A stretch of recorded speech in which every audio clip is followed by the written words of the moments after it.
Thank you all for joining us. We're just going to wait a few minutes for everyone to get into the webinar, and we'll get started in just a few minutes. Thank you for being here.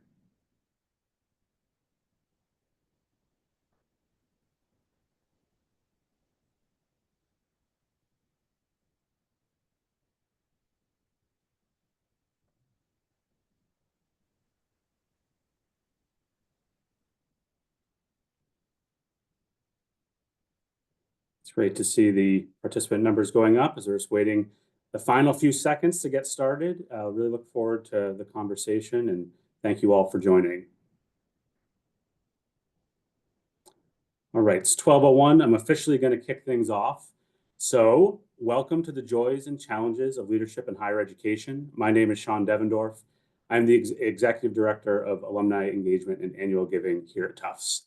I am delighted to give the introduction for this first conversation in this series of virtual events centered around leadership in higher education. We are navigating a period of significant global and national change. These shifts are being felt on our campus and across our communities. This series was designed to connect our alumni, parents, and campus community with the many ways our academic and faculty leaders are collaborating, innovating, and guiding us through these times. I'd like to thank President Kumar for taking the time to kick off this series and to Monroe, France for hosting it all. So today's event will be a conversation between President and Monroe that will include many of your pre-submitted questions, and apologies in advance that we won't have time to answer all of them in this session. And now, I would like to give a brief introduction of Monroe before turning it over to him, and he will provide a short introduction for President Kumar. Monroe, France is the inaugural Vice Provost for Institutional Inclusive Excellence at Tufts and a professor of practice at the Jonathan Tisch College of Civic Life. Monroe serves as a member of the President's Cabinet and is charged with guiding Tufts' strategy for advancing institutional inclusive excellence. Previously, Monroe served as the Senior Associate Vice Provost for Global Engagement and Inclusive Leadership at York University. Monroe has a track record of providing strategic consultation and coaching on change management, inclusive and innovative leadership, as well as organizational assessment and transformation to senior leaders and executives across the globe. Monroe is often invited to present on the future of work and talent, leadership during times of crises, and approaches to fostering effective global partnerships. Monroe is also a visiting thought leader for Wokshan University in India. And please join me in this virtual introduction for Monroe. Monroe, thank you. Thank you very much, Sean, and thank you to our alumni office for your partnership in this work. And I'm very excited to kick off our first conversation in this series called The Joy of Leadership and the Not So Joyous Parts of Leadership at Times. It is my wonderful pleasure to introduce our president, President Kumar, who assumed his role here at Tufts on July 1, 2023. He also serves as a professor in the Department of Electrical and Computer Engineering here at Tufts. Born in India, President Kumar received his master's and bachelor's degrees from the Indian Institute of Science and Mangalore from the Mangalore University, respectively. President Kumar earned a PhD in electrical engineering from the University of Illinois at Urbana-Champaign. Additionally, at Tufts, President Kumar is strongly committed to, and I know this because I reported to him, to preserve and enhance a tight-knit and student-centered environment. He is also focused on fostering cutting-edge teaching and research that addresses global challenges, and certainly we need that at this time. To achieve these ends, he has introduced 5 broad pillars as strategic aspirations for Tufts in our near future, which we're going to talk a bit about that later, which I'm sure we'll touch on, as I just mentioned. And so, welcome, President Kumar. Great to be in conversation with you today. Thank you, Monroe. Thank you, Sean. Thank you all for joining. I really appreciate this. I appreciate this opportunity to connect with alumni again on leadership during these times. So I want to start off by talking a little bit about my location. So I keep an office in our life sciences campus. As you know, we have 3 schools: the medical school, the dental school, and the School of Nutrition, who are all located in the Chinatown district of Boston. So my office is right next to the entrance to the ER of the hospital. So you're going to hear ambulances. For the parents on the call, please do not panic. There's nothing happening in Bedford. almost never does anything happen in Medford. And so this is because I'm in a busy downtown street next to a hospital that you'll hear sirens from time to time. So with that, disclaimer, I'll get started with Monroe's questions. And thank you all for submitting. We were surprised by how many questions we got. We got a few dozen questions. We won't have a chance to get to all of them, but we'll try and cover as much as we can. So thank you again. Thank you. So now I want to start with a question, asking you to click your heels and go back to, being that young person, with your dreams and aspirations of life. And I actually often say, if you want to understand leaders, understand their childhood. Understand, sort of how they developed over time, what their dreams and aspirations were. And so you've held deanships at, Stanford and the University of Chicago, and all before joining us here at Tufts, and also, of course, at Johns Hopkins, where we recruited you from to be our president here at the university. So I am curious, at what point in your life's journey did you decide, I want to be a college president? When did that become real for you? And did you ever question that possibility? And did you ever have reservations about taking on such a leadership role? So tell us about your journey, essentially, is what I'm getting at. Yeah. So if you had asked me when I was, 22, if I wanted to be a college president, I would have asked for you to share whatever it was that you were smoking with me. Correct. So this is, I was an engineering student. I wanted to get a good job in a good engineering firm, and didn't have much ambition beyond that. And then, I won't go into the details. I want to get to the questions, but, if you give serendipity a chance, I keep telling our students, give chance a chance. So not having overly planned my career, I walked through every kind of open door that seemed reasonably inviting to me. And that's how I ended up in Champaign, Illinois, from Bangalore, India, a city of 8 million people today, to a city where, here's what you need to know about Champaign, Urbana, Illinois. The football stadium, when I was a student, had more seats than the town had people. And so this is, it was a change, but I think I grew because I went to a different and a place where I was at times not comfortable. And then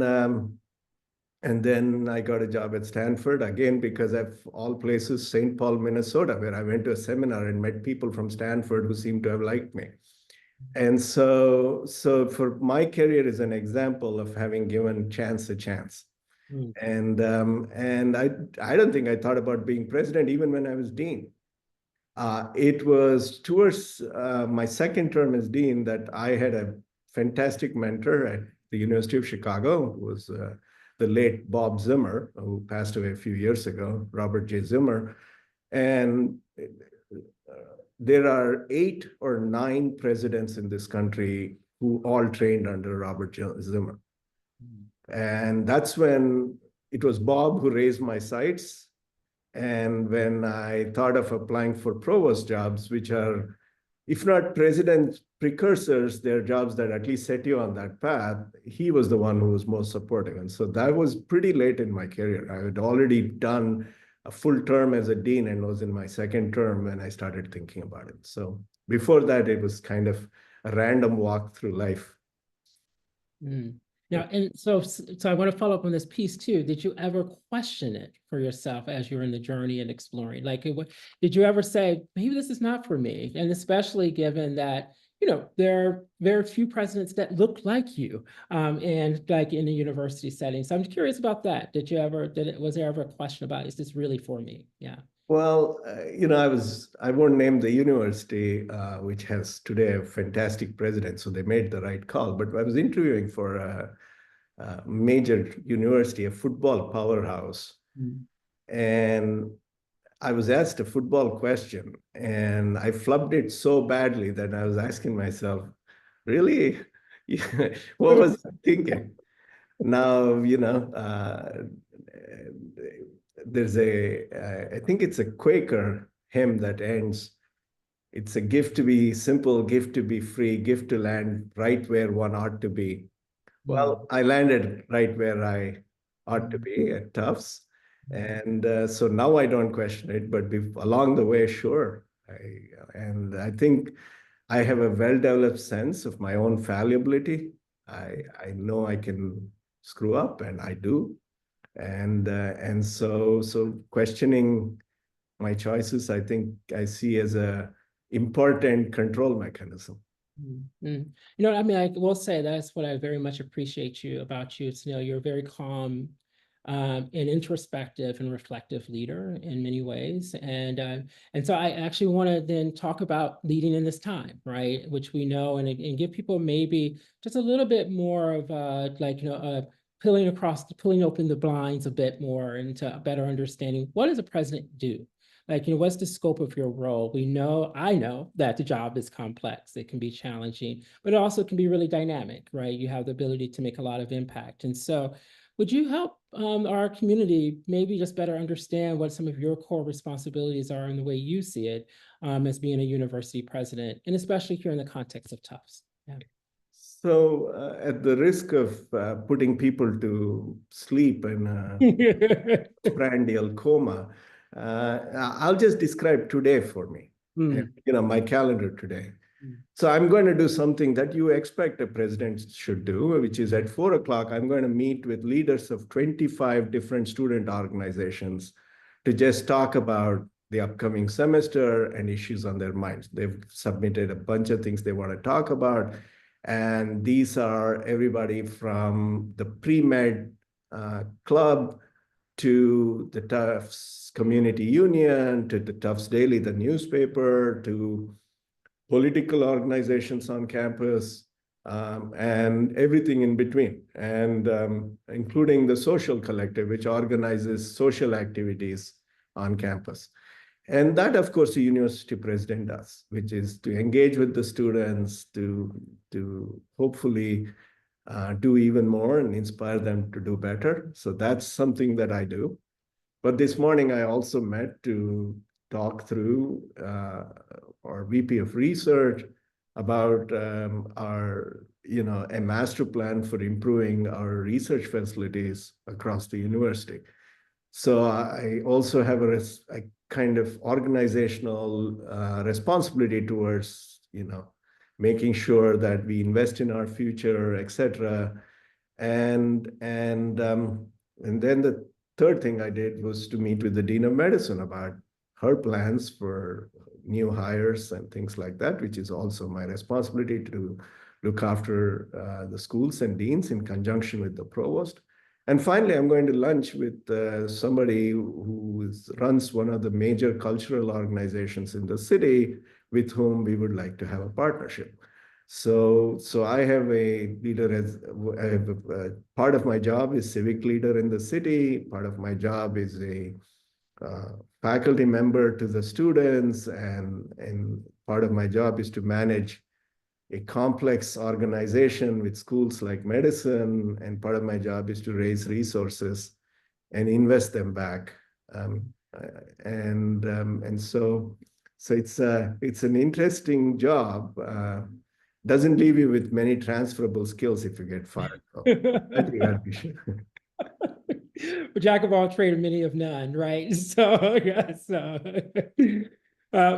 I want to get to the namesake of this webinar, right? And as you know, I've come into the university and said, joy is very important to me in the work, and that we find the space where we can find like where our passions are in our work, where our passions are, and how it helps us to like make impact in the world, impact in our community, impact at our university. And so I would love to know, you know, from you, maybe like, you know, both on a personal and professional level, what brings you joy? What brings you joy in your work? What brings you joy in your life? Like we got a, like, you know, similar kind of question as well from one of our alumni council members who said, what keeps you up at night? And so maybe you want to take on those questions in every which way it makes sense to you. Yeah. So I'll do the joy part first, and then what keeps me up at night part second. The joy part, it's just watching people who are significantly better than me blossom.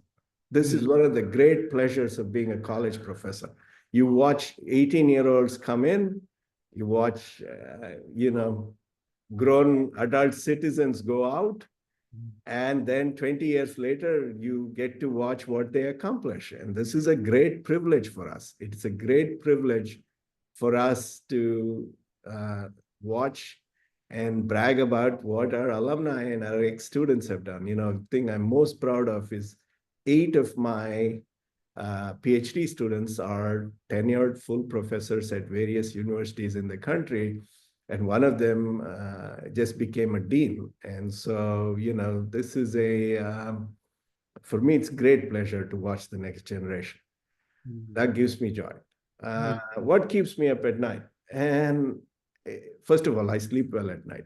So it's a metaphorical answer, not a literal one. Sure, right, sure. I'm happy you sleep well at night. I need to take a lesson from your playbook, but please go ahead. Right. Yeah. Which is, I worry that when there is change in the air, when the rhetoric is heated,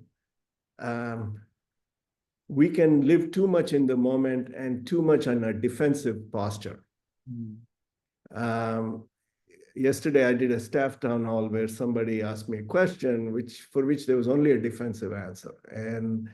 And while it is important for us to defend our values, our history, and our mission, and so on, we can't lose sight of the fact that this institution, Tufts University, is 175 years old. My responsibility is not just for the next 175 days. I have to leave a platform for my successor where the next 100 years, Tufts is on a good trajectory. And so for me, that's what keeps me up at night. Am I spending enough time? Are we as a team, are we as a community sufficiently invested in our not so near future? Because this is an institution that should last and will last. And we want to make sure that we do what our predecessors did 100 years ago. The reason I get to sit next to a medical school and meet wonderful undergraduates in Medford is because of what people did 170 years ago. And we shouldn't lose sight of that. And that's, I think, what keeps me up at night, not losing sight of the big picture and the future. Thank you. And those are big leadership types of challenges and questions and opportunities, right? And what impact are you able to make for the long term and put our university in a place in which we're able to thrive, right? So this actually creates a wonderful pathway, a beautiful pathway to talk about our campus climate. So we've gotten a lot of questions about this in different kinds of ways. And so we're going to try to take them up in this way. So this last year, we had a lot of campus climate, tensions, a lot of activity, debate, conflict and moments surrounding the Middle East, but other areas, other issues too, right? But that was at the forefront often. So as you look over and reflect over this last year, what has guided your leadership as you had to respond and as you had to navigate? And how have we addressed issues around speech and conduct? And so those challenges that come together. So if you want to just talk about that, the year of reflection for you and how things went, and bring the lights back on. The year. Sure, yeah, there they are. It tells you how dynamic I am. I can't keep the light on in my office. So yeah, tell us about your reflections over this last year, which was not easy in so many ways, but also I think putting it into context would be helpful. And then what did we learn and how do we navigate this issue between speech and conduct? So yeah, just tell us your thoughts about that. Yeah. So I'll talk at the 10,000-foot level and the big picture here, right? It was a learning year. Did the deans, the provost, my leadership team, and I get all our calls right? I don't think so. In retrospect, there are things we could have done differently. But I think what I learned was it's important to remind yourself what the mission of the university is and what our values are. And when they are in conflict, use your internal conscience to make a judgment call as to how you resolve that conflict. So let me make be a little more specific, right? Our mission is to provide a conducive environment for all our students to live, learn, and thrive. So this is not up for debate, right? This is what we want to do. We also have a longstanding value of being quite tolerant of speech, right? That is, and in fact, and I can talk separately about academic freedom, which I think is distinguished from speech, and I can make the distinction clearer if you want. And so for me, where do these come in conflict? And when does speech bleed into conduct? You made the distinction between speech and conduct. It is when one person's speech takes away the other person's right to listen, to learn, to speak, and to thrive, right? And raising your voice to make your point of view heard, I'm fully in favor of. Raising your voice to make sure that somebody else is not, I have to consider that conduct. And raising your voice to threaten or harass or intimidate, of course, we want to push back on those. So that's the judgment call that we had to. And when I say we, for example, sanctions are actually handled by an independent panel within the schools of arts and sciences and engineering on undergraduates, for example. I have literally no input into that process. And I like it that way because it means that the community standard is being judged by members of the community. And that's the judgment call they had to make. When did speech or action bleed into conduct that conflicted directly with the mission of the university, right? And so we used that as our touchstone as we navigated last year. And we learned as we went. And as you said, there were times when campus was tense. That said, I got to say this year, while there is still advocacy and there's still people who feel strongly about these positions, no doubt today in my meeting with the students, some of these positions will come up. Absolutely, they will. But that said, they are occurring in a way that I think has the campus feeling, for the most part, joyous, the way it should. We had 4,100 parents for Parents' Day this weekend.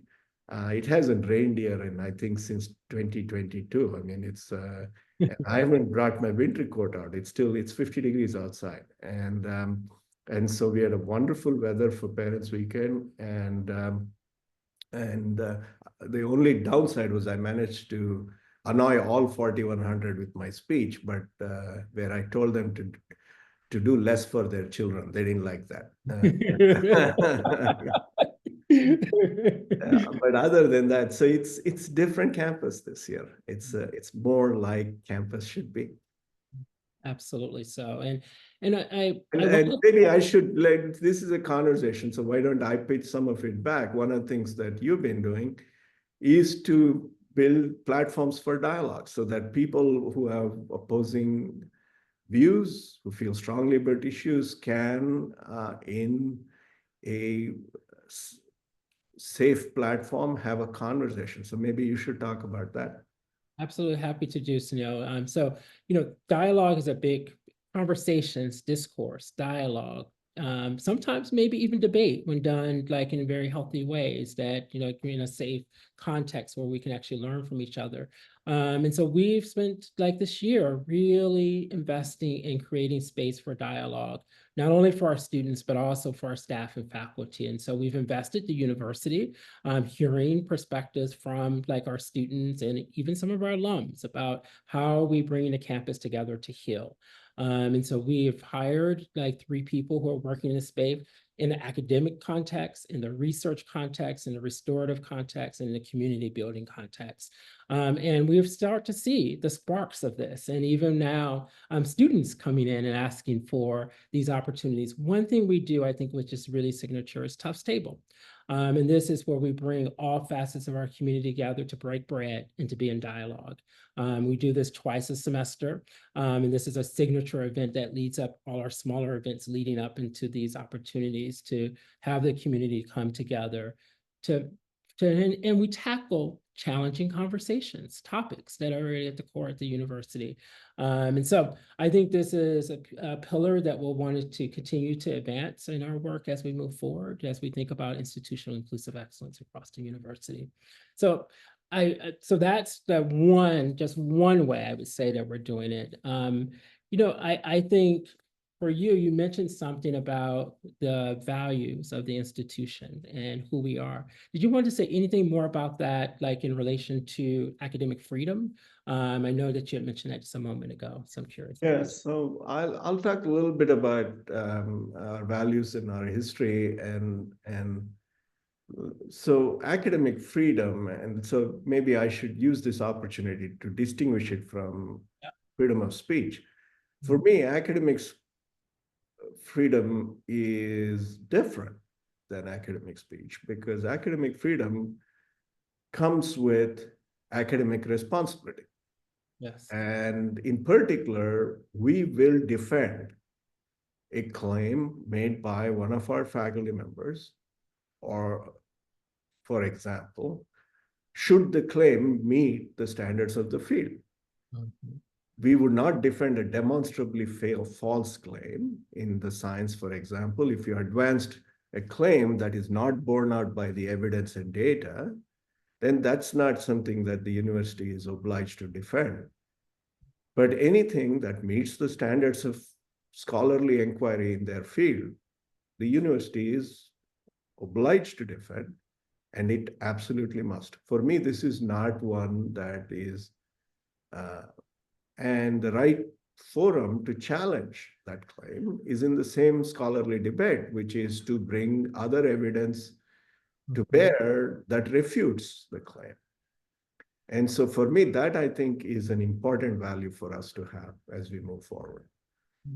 Coming back to our history and where I worry about, and this is in the beyond 175 kind of, we're launching this exercise to get people's feedback on what should we do for the next few years to make sure that when we hit our 175th anniversary, we are in as good a shape as a university as possible. For that, one of the things that I would like us to consider is we were set up as an institution to educate those students who were not accepted by our neighboring institutions. Economically, racially, ethnically, etc. And we shouldn't lose sight of that.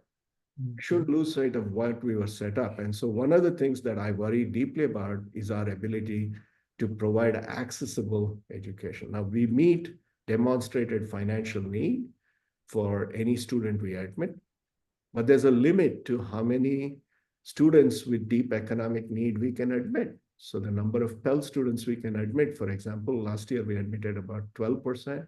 And I know you're going to have a future conversation with our very outstanding Dean of Admissions, JT Duck.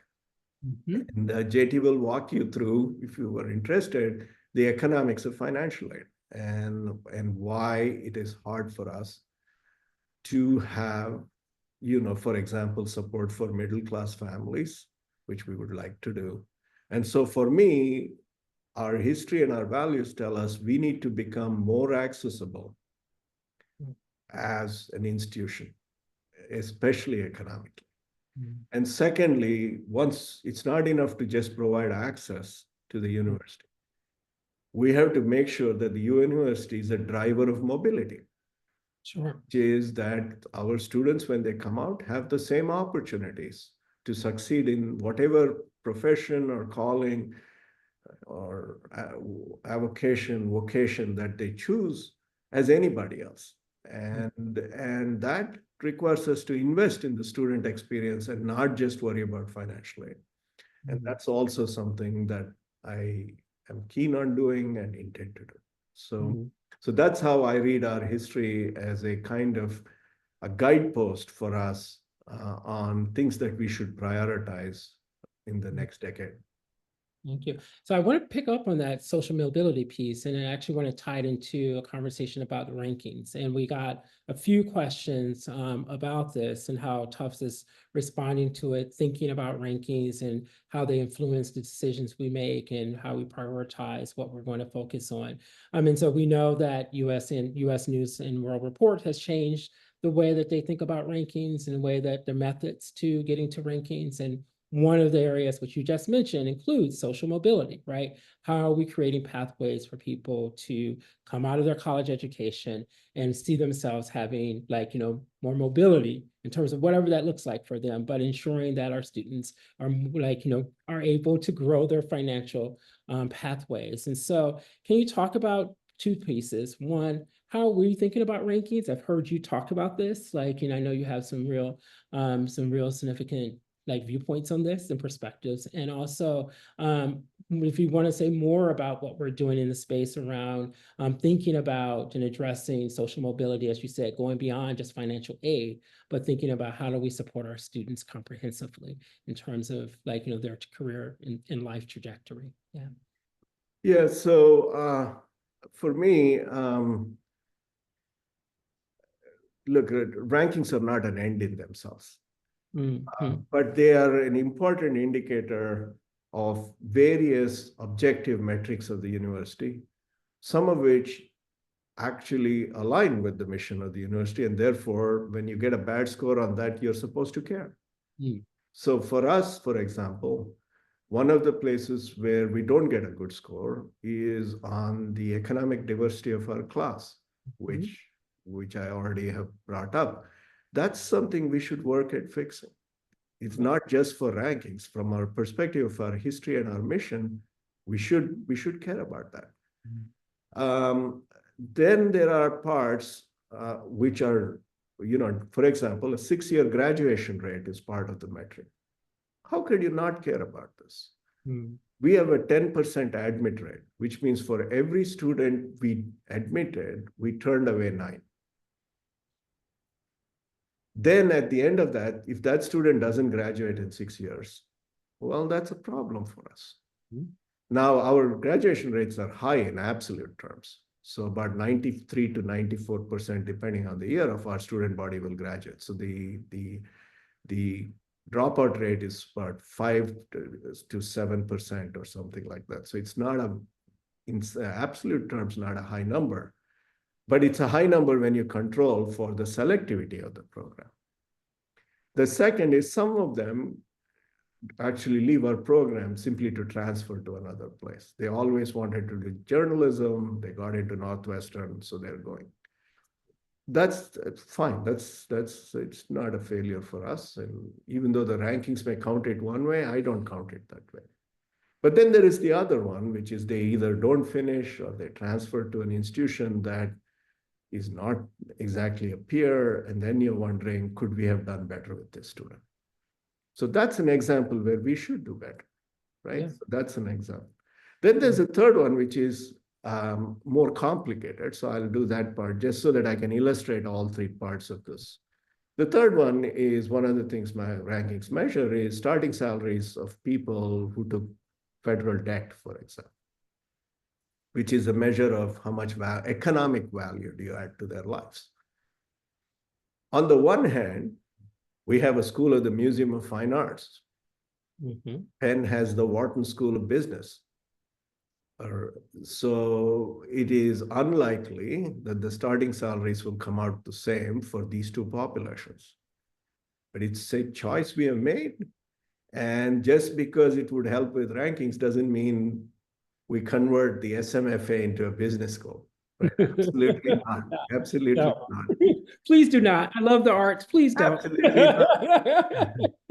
And but that said, it does say, given our liberal arts curriculum, where we are preparing our students for a wide variety of careers, is our career center doing everything it can to provide the maximum number of opportunities for our students?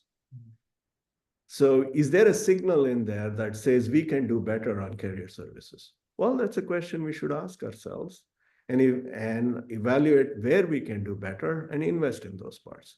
So that's actually ongoing right now. So I see the metrics that go into rankings where they align with our missions as being important things for us to worry about and improve. And that will, I guess will improve rankings, but that's the secondary reason I would like to do them. The primary reason is they're good things to do no matter what. Right. So let me stop there. Yeah, no, no. I want to go back to this question about inclusive leadership, right? And how you are actualizing that in your practice as a leader. I'm often, I love, as I teach about inclusive leadership, something I'm very passionate about, and how leaders make decisions and how they collaborate in their decision making. So I want to see if you have thoughts about that and how you take that up in your practice, both domestically and globally, as you make decisions, as you work to navigate. And you've talked about some of this, but I wanted to hone in on this question just a bit more, since, title of this Joy of Leadership. So just want to get some more of your thinking about how you think about taking up inclusive leadership in your practice. Sunil. Yeah, so for me, I actually, and this is personal, but I think I work best with people who are very different from me. Mm-hmm.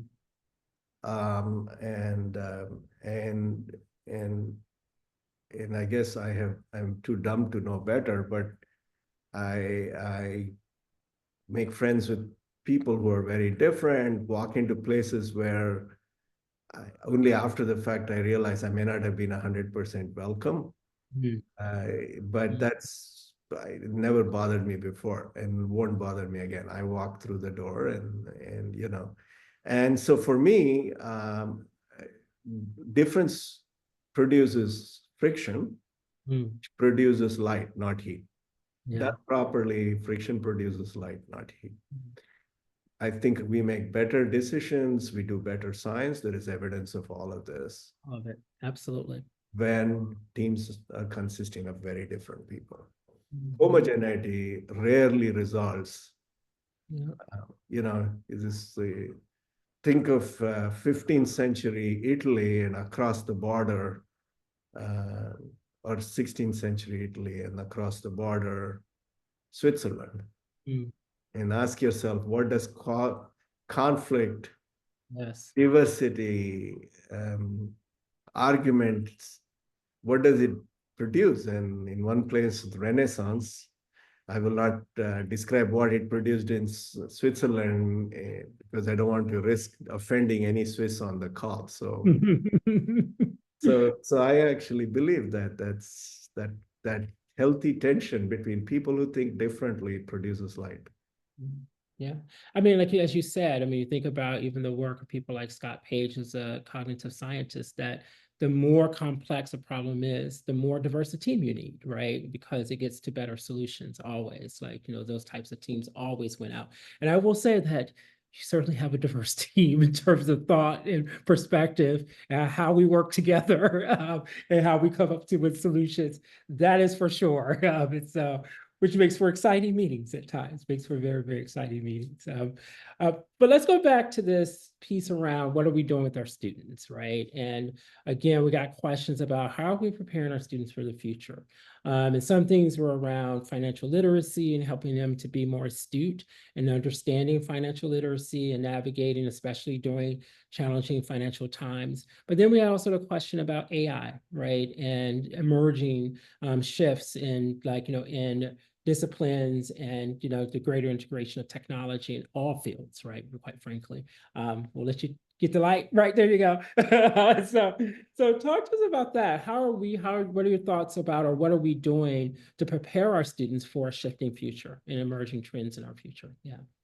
Yeah, so in a way, we have an advantage. So let me say again something about my background. I was trained as an engineer in India, as you said in my introduction. I was trained superbly as an engineer, but I did not have a broad-based liberal arts curriculum.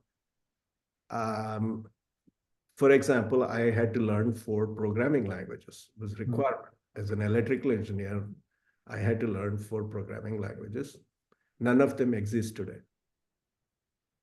Wow. All four languages are extinct now. They're not used. Um, and so going down the path of coding and engineering, I'm deliberately doing this because I want to set up the contrast with liberal arts. The AI tools are getting to a point where I met somebody pretty senior alumnus who said that he used to do coding. He works for a fintech company, and he stopped because the AI tools have gotten better. So he just uses them. Mm. And it's just a matter of time before that becomes even more prevalent. I mean, I envision that in my own lifetime, I would prefer to have a machine read my X-rays than a human. Yes. Yep. Right? It's going to get to a point where the error rates will be lower with the machines. So what are we as humans to do? And the answer is to figure out when to take the X-ray, what to do with the diagnosis to make judgment, how to relate to the human whose X-ray it was, how to figure out what to code, to what end, and to evaluate all the consequences of the code you're writing. Well, that's what a liberal arts education is supposed to teach you. Yep. So I actually see when people say, oh, liberal arts are under threat, I actually see it the other way around. Maybe I'm Panglossian, but for me, it's the other way around. The case has never been stronger because the mechanical rote learning aspects of narrowly defined technical education are getting automated. Which means what you need is people capable of handling the big picture, people capable of working with other humans, people capable of understanding needs and translating them into requirements that then can be automatically, code can be written. So I think training students to understand the big picture is going to be increasingly valuable, especially if you're training them to be future leaders. Absolutely. I mean, it's clear, lots of, I was working with Disney and their Imagineering space for a while, and they, said, we want English majors. We want people who are in the arts, because when we design a new theme park or new ride, we need anthropologists, we need artists, and we need the engineers, right? Working together collaboratively to bring their thoughts together. Now, they need people who still understand some things about engineering if they were an anthropologist, but that piece where this is where creativity happens, right? And you're right. I think that's going to be more of the future as we go forward. Let's talk about the future. You've said you give some sprinkling around of it already and gives us some sense of what's the top of mind for you. But I want to hone in on it a little bit more. As you're as you're thinking about your leadership and what's going forward for us, I know I'm thinking a lot about this, in the context of what's to come in higher education, right? And so what's your thoughts about the future of higher education more broadly, especially sitting where you sit as a leader, as a college president? Yeah, I think we will go through a period of introspection.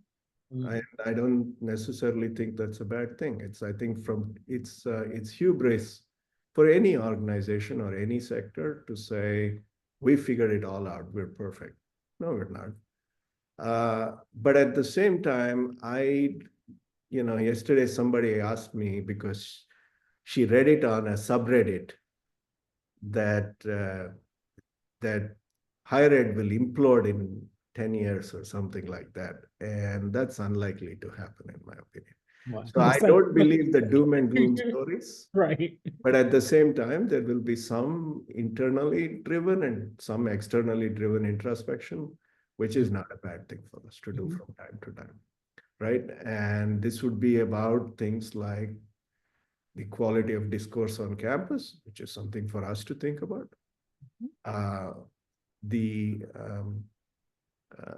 The utility of our education, which we talked about, accessibility, who are we serving, and how are we serving our neighborhood, our city, our country.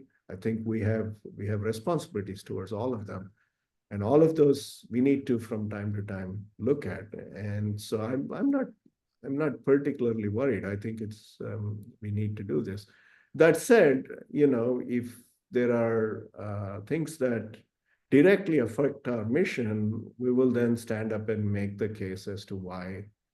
For example, one of our real strengths is in infectious diseases, right? We have a very strong group in this, and that's a place where we will defend the science the best we can.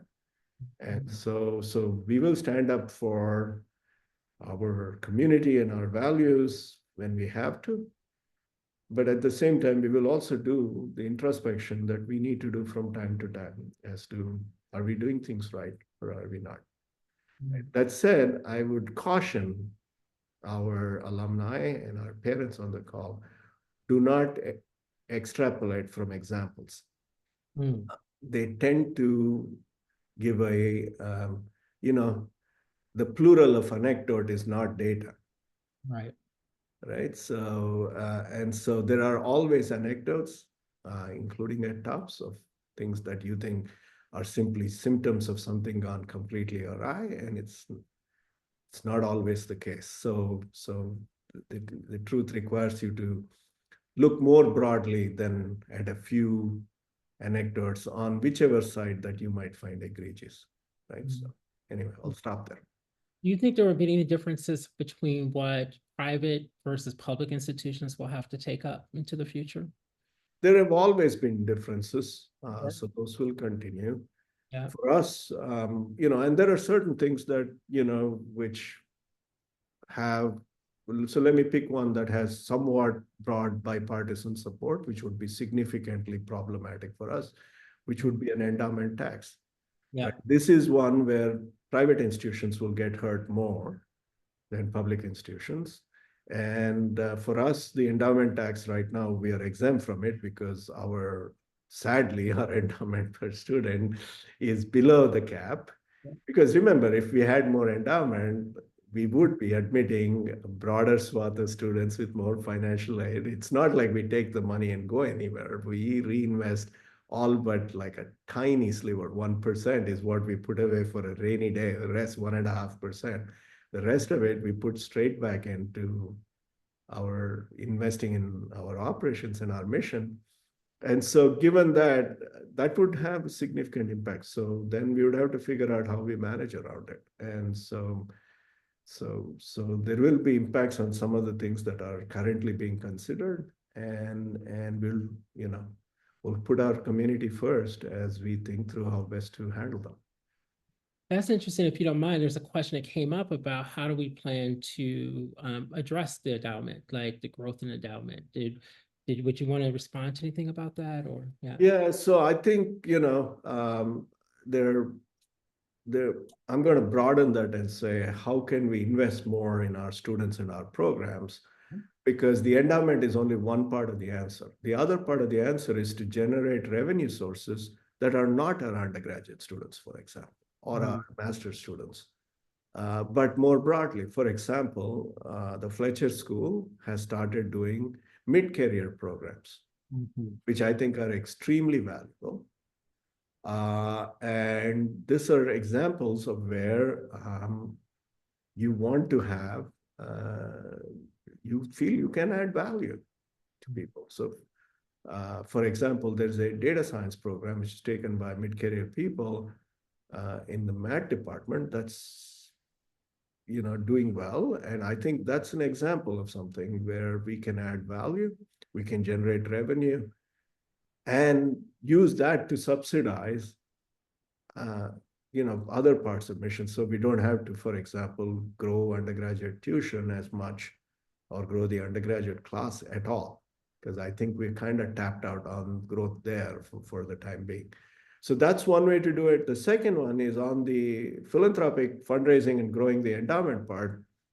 I think we have to make compelling cases as to why $1 invested in Tufts has significant societal impact. And I think that's something that's on me and the deans and the team to put together compelling cases that can drive what my VP for advancement calls ambition-driven fundraising rather than need-driven fundraising. Yes. Right? We want to paint a picture of where we want to be, and then rely on our alumni to help us get there, rather than simply say, help us pay the light bill, which is rarely a compelling ask. Yep. And so that's how we're thinking about it. And no magic bullet here. Just got to keep chipping away at it. Thank you. Thank you. So there was, I want to I'm honing in and out, in and out, in and out. So I'm going to go back in about our students, right? And one of the questions that came up was around student mental health. We know that more and more students are coming, seeking mental health resources. And what I'm also seeing, especially even this has started prior to the pandemic, but certainly once the pandemic, during the pandemic, I think it just exacerbated students navigating mental health, but also students being more open about their mental health, and navigating it. And so do you want to say anything about your reflections on how we're supporting students in navigating mental health and what we should be thinking about as we go forward? Yeah. Yeah, I think, we have invested in expanding our supports in this space. We're not where we need to be, but we've gotten better. You're right, more students have come in with needs or are more vocal about them and more willing to talk about them, which is a good deal. So on students who, for example, have a prescription and need help from clinical help, I think we are investing in and doing more. Where I feel as a whole, higher ed hasn't fully figured out is the kind of prophylactic things that improve mental health without thinking of it as waiting for something to break. That's it. And so, for example, I have this award, which I haven't gotten a proposal for it this year. Last year, I got two, which is for an event. I think I'm going to get one. It's for a masked ball, I think, so the idea is to have an event which must meet three criteria. One, it should be safe. Two, it should be open to any Tufts student who wants to participate.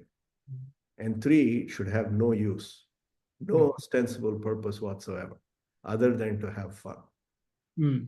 And partly because I feel, while I'm not implying that serious mental health issues can be solved by having a special screening of the Taylor Swift movie, which is what they did last year, we took over a multiplex and showed a Tufts-only screening of the Taylor Swift movie. We ran buses from campus. I'm told it was a great success. That's great. That's one of the things matter. I'm not the target demographic for Taylor Swift, so I didn't go. And so, but that's another way to, just make sure that we invest in student life. And I'm hoping that the new residence hall, we're going to build along Boston Avenue with 680 rooms, 680 beds, will bring our community closer together. And again, where possible, provide supports, outlets, co-curricular and extracurricular activities, etc., that help students navigate what is a difficult time in anybody's life. 18 through 22 is both fun and difficult. And so that's the kind of complement I see to investments in mental health as well. Thank you. Well, we have one time for one last question. And my question is going to be directed to how do we think about alumni engagement, right? And maybe even, I know we have a number of parents here too, parent engagement as well. As we go forward, and what are ways in which that you would like to see our parents and alumni engage with us more or continue to do, or I won't say do less, but I will say do more. So let's start from the positive perspective. So what are your thoughts in terms of if they're, how can I get involved? How can I help? What can I do? So I think with the alumni, so let me give you my big picture, and then we can always specialize to, any specific thing with Sean and others. The big picture is, I think it should be a mutually beneficial relationship. It doesn't work if we go to the alumni and say, please come to an event or write a check or mentor the student and then go away. Right? That is, of course, you get some, good karma. And as a Hindu, I'm a serious believer in karma. And, I want my next life to be a pretty high species. Yes. And, and so, for me, it's important that we provide, for example, platforms by which alumni can meet with each other, get to know about other alumni, or get to know about prospects for their children, even though, Tufts, as I'm both proud and sorry to say, it's hard to get into, so I cannot promise. And so I think with alumni, it has to be a mutually beneficial, symbiotic relationship, a family, if you will. With parents, we would like you to stay connected after your child has graduated, would also be great. And so, in fact, we're working on that because, after all, you would have fond memories of the time here and so on. So, so I would suggest that. And I'll tell you what I told at Parents Weekend, just so that we can end on a negative note. So, Okay. which is, if your student stumbles, let them pick themselves up. There's some value to being a little hands-off from time to time. That's not to say that you shouldn't be supportive. You are, and you should be. But it's okay for them to occasionally handle the fall on their own, because this is about as safe an environment they can be where they fall.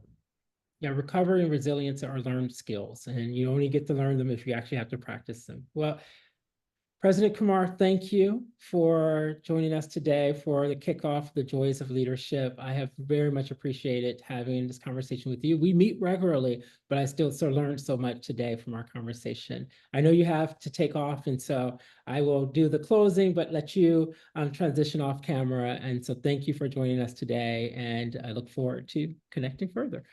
So in closing, go ahead, Sunil, please. I'm curious to say something. Take care. Bye. So in closing, thank you for joining us for the first of our conversation on the joys of leadership. As we mentioned, this is the start of a series. In the future, our next conversation is going to be with our Provost Caroline Jenko. So if you want to learn more about what a Provost does, join us on December 4th. We just dropped in the chat box link to join us and register. And then followed by Caroline, Provost Jenko, we'll have our Dean of Admissions for undergraduate admissions, JT Duck, will be joining us on January 8th, and that will be an opportunity to learn more about admissions and inclusive access here at Tufts. So once again, my name is Mangalore Franz, and I'm the Vice Provost for Institutional Inclusive Excellence here at Tufts. And thank you for joining us for the launch of this webinar. Take good care of yourselves and take good care of each other. Thank you for joining us today.